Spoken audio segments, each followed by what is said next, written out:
What is up, you guys? Welcome back to my channel. I'm still suffering from this cold, but I have to say it's gotten a lot better in the last couple of days, and still congested, but have been able to go without the Afrin, and yeah, so my body's fighting. Anyway, moving forward, so Monday was my first day of the restart, and despite the fact being sick, I've able to actually stick to plan, and I can tell that I'm in fat burn because the hunger is gone, the cravings are gone. I feel really good as expected. When you start Optavia the first week, if you are totally new to the program and coming off of the standard American diet, sometimes by the third, fourth day, you really feel lousy. You could start to feel very fatigued because of the drop in calories, also the drop in sugar that your probably normal day would consist of. You may develop a headache. That is, again, the glucose levels dropping, the low calories, and really basically your body just getting rid of a lot of fluid. You'll notice in the first few days on program that you will be urinating quite a bit. And a couple of things that go along with that is that, number one, you are probably drinking a lot more water than you're used to. And hopefully you've kicked your diet soda habit, you've kicked your regular soda habit, whatever kind of habit you were having prior to starting the 5-in-1 or the 4-2-in-1 or whichever program. It's best to stay away from as much of that as you possibly can, because diet sodas do contain either sucralose or you'll see aspartame or NutraSweet or whatever some of those words are. They are artificial sweeteners, and to be completely transparent with you, your brain cannot decipher artificial sweetener versus regular sugar. It just knows that it's very sweet, because what our taste buds taste, it goes to the brain. So when the brain says, whoa, there's a lot of sugar coming in, even though it's diet, you're going to put insulin out there to try to lower the blood sugar a little bit, and you are going to have cravings, because when you start eating sugar, or if you are already eating a lot of sugar, it's a constant battle to win over the cravings, the signals that your brain sends. So another reason you'll be going to the bathroom quite a bit is because your body will naturally flush out the glycogen stores. So when you're a heavy carb eater, your body will hold on to those sugars in the muscle. And as soon as you stop eating that way and your carbohydrate count goes down, your body realizes, like, hey, we don't have to hold on to all of this. Let's flush it out. So you will be urinating more often. So with the two things combined, you'll be going to the bathroom more often for two reasons. You may get a headache. You will most likely get some fatigue. Some people get nauseous. Some people have very loose stools in the beginning. Some people have a lot of gas because of the high fiber. They're not used to it. There's just a lot of things that go along with program. And I hope that you had a comprehensive assessment with your health coach. I hope that if you're diabetic, or if you have eating disorder, or just in general, I hope that your coach really dove deep with those things with you to make sure you should be on 5-in-1. Maybe you should be on the 4-2-in-1. Maybe you should be on nursing mothers. Maybe you should be on, there's a million things you could be on with Optavia. So don't always go with the 5-in-1. Some coaches don't even know it. Believe it or not, they don't know it. When I was a health coach, I always liked to do a big assessment. I dove deep into everything. History of eating disorder, disordered eating.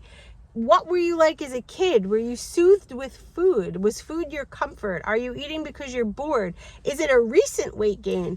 Were you always thin your whole life? Like, there's a billion things that go along with it. Also, activity level. Are you very active? Do you participate in sports? Do you like to work out? If those are some of the things that you do, really 5-in-1 is not probably appropriate for you. You may need more calories. So if you're new to program, again, dive deep with your coach. Ask them for the health assessment. It takes probably a good 30 minutes or more. If you're like me and you really want to get to know your clients, you can talk about blood pressure, the medications that they're on, all kinds of things. Medical history, because those things really play a part of the program. And I still say it. I mean, I think anybody can be a wonderful health coach, but I really feel like those of you that are not educated in the medical field, just do your due diligence and look things up before you start talking to people. Read about hypothyroid, read about Hashimoto's, read about high blood pressure, read about diabetes, read about things so that you can educate your clients and not just say, oh, just stick to it. You're probably not sticking to it. Guys, I've had so many clients over the years come to me and say they've, number one, never had a health assessment before I took them on. Number two, they feel like their coaches really just don't understand the big scale of things. And that might be true with no fault to them. I know the company does not hire medical personnel, and the training that you get is not medical in nature.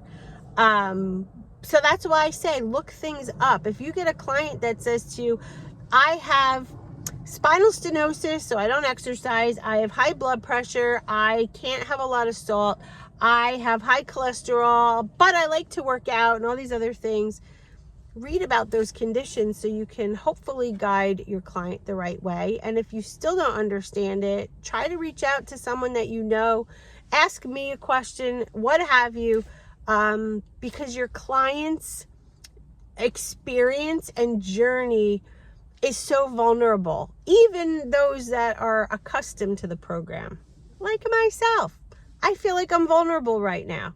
I am up in weight. I am up from my lowest weight, 40 pounds again. I lost and I went back. So I'm vulnerable. And I hope and pray that the guidance that I get from, I actually have several coaches that I'm talking to, gives me the support, even though I'm a nurse, even though I've known about this program for many years, even though I've coached thousands of people, I still am a vulnerable client, right? It's always different when it's yourself. So try to remember that, because I think those are really key points for not only for your client to be set up for success on their journey, but for also for you as a coach, if you're one, to make you feel good that you're doing the best you can for your client. All right, so let's say you are almost at your first weigh-in and you are just so excited and you had a really good week and you see a really big dip on the scale and you are stoked and excited and celebrated by your coach and everybody's happy. And then you start week 2 and maybe things are rolling along great. Again, you're doing everything perfect, and then you get to your weigh-in and it's either no loss and you're the same, maybe you gained a little, or maybe the weight loss was less than you expected. That can happen. And it really has nothing to do with you if you stayed on target. If you did the plan the way it's written, your body will take care of itself naturally. Please remember that first week that you either go back on program or start fresh is likely going to be your best weight loss week, the most weight, because you're losing a lot of water. As you progress, you're losing body fat. And to be honest, guys, you are going to lose a little bit of muscle mass, especially if you're a man. Hear me out with this one. If you're in the gym and you're on 4, 2, and 1, you may not lose as much. If you're on the 5 and 1, I'm sorry. You are going to atrophy a little bit. Everybody's different, but you are, because your calories are very, very low. Your protein may be within normal limits, may not be. Again, things are very low. That's the most aggressive part of Optavia, is the 5 and 1. It's very fast weight loss, very low calorie, eating 6 times a day, Balanced as all heck. It works if you stick to it. But week 2 sometimes for some people can be that struggle. All right, so I want to show you my lean in green. I made a ginger chicken sticky rice risotto. This is just grilled chicken, and I seasoned it with fresh ginger, salt, and pepper. 2 Laughing Cow wedges as my 2 condiments for the day as the seasonings. And then I used some cauliflower rice, and I do mix this up really nice. The cheese will melt right within that cauliflower rice and make a creamy risotto. It's just delicious, guys. You can add any kind of seasonings you want, but with the cold, I always love to add ginger, and quite honestly, the flavor was so good, I'll definitely be using more ginger in my recipes. So I hope you like this little chat in my car video. I used to do these all the time back in the day. If you like these type of educational videos every now and then, put a heart in the comments and let me know you do, and I'll be happy to make more for you. And I do want to share with you these baby spoons by Nook that I got on Amazon, courtesy of my friend Rhonda, who was in my Facebook group, Keeping It Healthy with Felicia Nurse. She gave a great idea. If you guys eat fast, buy some baby spoons. It really helps eat your fuelings nice and slow, just the way we're supposed to. So I'm about to end the video here, and I have Miss Paisley. You say hi to everybody? Anyway, guys, I hope you liked today's little video. I'm just taking it easy for the rest of the day. And yeah, I like doing those little educational videos. I like talking about week 1 with you. And I really want to dive deep week by week, telling you different things educationally, also what's going on with me. And of course, we'll be doing my weekly weigh-in. So I will see you all tomorrow. I'm going to film more for you. And remember, we can do this. Yes, we can. As long as we do it together. Me and you and me, because you know 2023 is our year. I'll see you in my next video. I love you. Say goodbye. Say goodbye to everybody. She's just stoic. Look at our blankets. Paige, say goodbye. Bye, guys.